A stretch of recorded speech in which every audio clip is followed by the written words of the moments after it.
Apa bedanya manusia sama robot?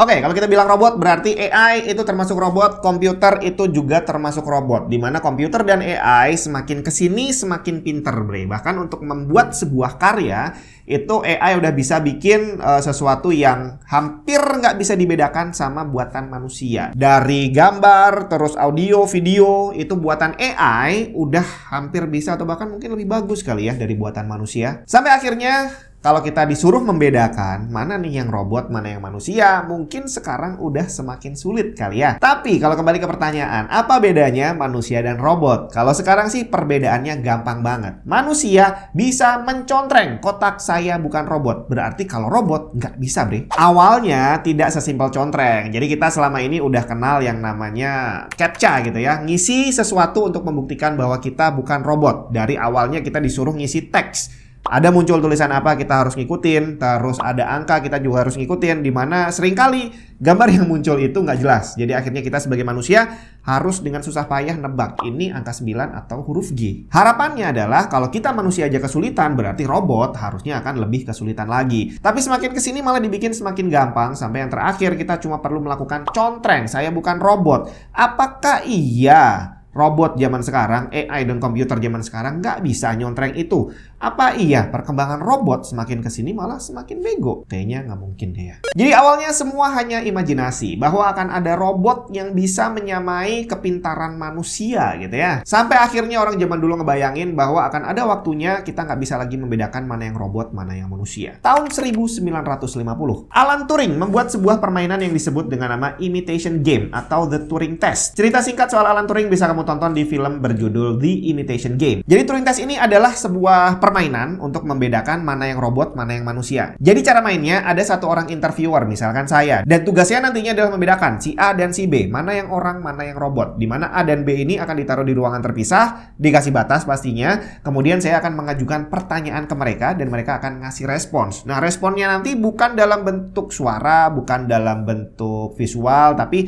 hanya sekedar respon aja yang dinilai adalah responnya, bahwa bisa nggak nanti saya nebak mana yang robot, mana yang manusia. Jadi kalau saya masih bisa menebak mana yang robot, mana yang manusia, berarti robotnya masih kurang pintar. Sampai akhirnya nanti kalau saya udah semakin kesulitan untuk membedakan mana robot dan mana manusia, berarti udah robotnya menang, bre. Nah, konsep ini dibawa ke zaman modern untuk pembuktian mana yang robot, mana yang manusia. Cuma bedanya sekarang kebalik, bre. Bukan kita sebagai manusia yang pengen membedakan mana robot, mana manusia, tapi justru komputer, di mana komputer tadi adalah robot, dan robot tadi pengen minta bukti bahwa kita adalah manusia. Bisa dibalik gitu ya. CAPTCHA, Completely Automated Public Turing Test, adalah nama sistem yang digunakan untuk membuktikan bahwa kita adalah manusia. Jadi saat kita melihat banyak layanan online dari website, sosial media, terus perbankan dan segala macam, itu mereka sangat rawan mendapatkan serangan dari orang-orang jahat, baik dalam bentuk hacker yang beneran orang masuk penyusup, atau ada juga yang mengirim bot untuk ya mungkin ngirim spam,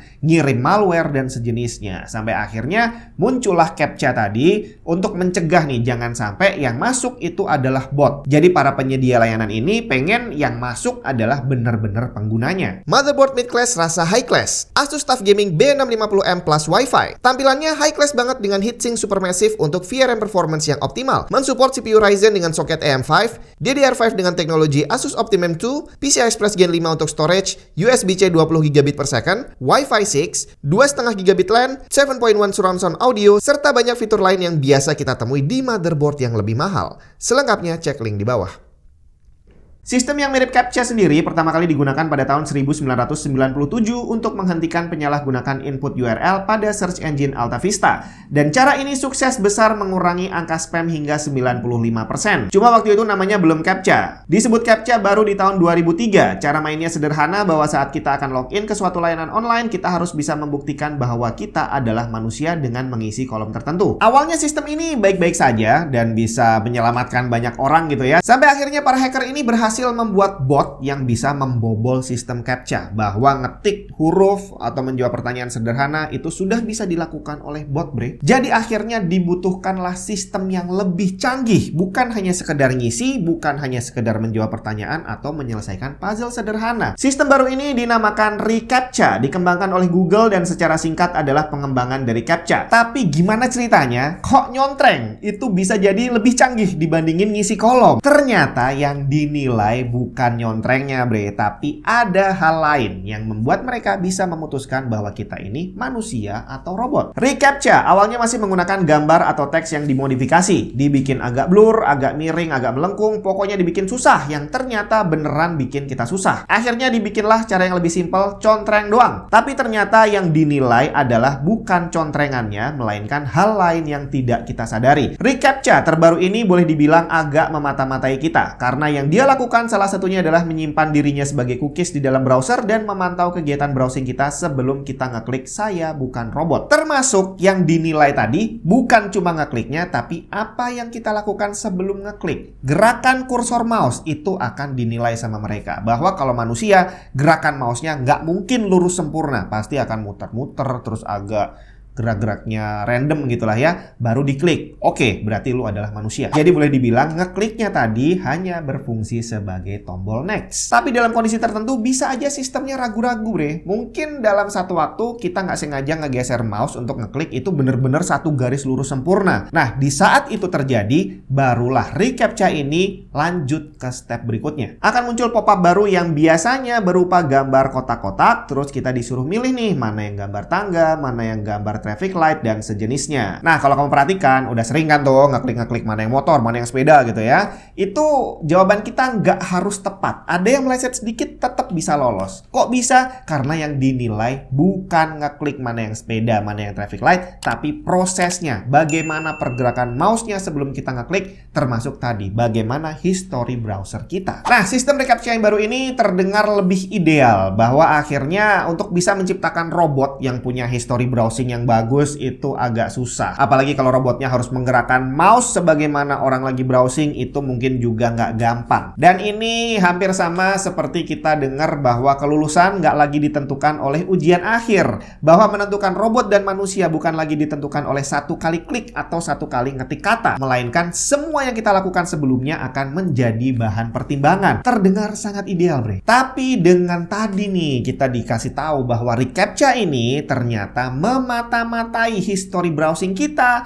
akhirnya muncullah masalah privacy. Bahwa dengan adanya perlindungan untuk melindungi si penyedia layanan online, ternyata yang dikorbankan adalah privacy kita sebagai pengguna. Dimana belakangan ini kita udah sering banget dengar berita bahwa ada website tertentu, layanan tertentu yang menjual data pribadi penggunanya. Dan ada banyak hal lainnya di mana ternyata privacy kita bisa dimanfaatkan untuk hal-hal yang jelek dan merugikan kita sebagai pengguna. Belum lagi nih tadi disebutin bahwa reCAPTCHA itu dikembangkan oleh Google, sedangkan Google sendiri bukan dikenal sebagai perusahaan yang melindungi privasi penggunanya. Dan tentu saja reCAPTCHA walaupun sekarang udah canggih, akan ada waktunya dia dikalahkan oleh bot yang lebih canggih lagi. Jadi di sini para pengembang sistem keamanan ini masih terus berusaha membuat sistem yang lebih bagus dan lebih bagus lagi, termasuk sekarang sebenarnya udah ada versi CAPTCHA yang lebih ramah pengguna dibandingin reCAPTCHA. Seperti Datadome CAPTCHA yang disebut lebih aman dan 10 kali lebih cepat dari reCAPTCHA, atau Edge CAPTCHA yang disebutkan tidak memata-matai penggunanya. Cuma sayangnya kalau dari sisi kita sebagai pengguna, mau sistem apapun yang mereka pakai, kita cuma bisa pasrah aja. Walaupun para penyedia layanan ini akhirnya lebih memilih reCAPTCHA mungkin karena bisa mencuri data pribadi kita, ya akhirnya kita cuma bisa